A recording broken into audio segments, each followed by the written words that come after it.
Kawaii Cooking へようこそ。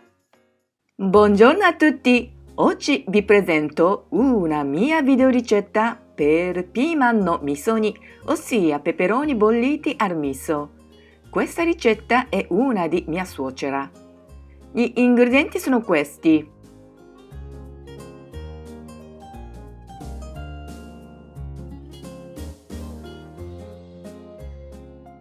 Pulisco i peperoni e li taglio ad anelli da 5 mm.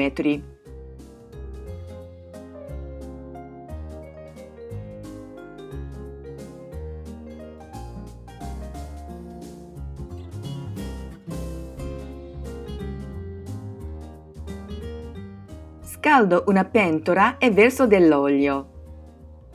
Aggiungo i peperoni e li salto per qualche minuto.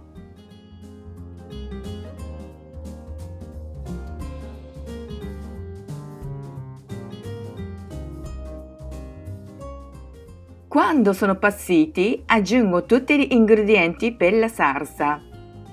Visto che nel miso si sente già la dolcezza di koji, non c'è bisogno di mettere alcun zucchero nella salsa.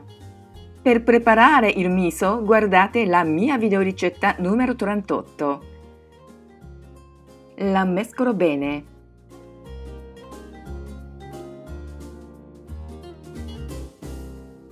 E cuocio per qualche minuto coperchiato. Il tempo trascorso lo servo in una ciotola. Questo piatto va benissimo come un contorno, è molto semplice e veloce da realizzare.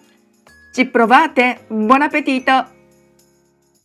Come sempre vi invito a iscrivervi al mio canale.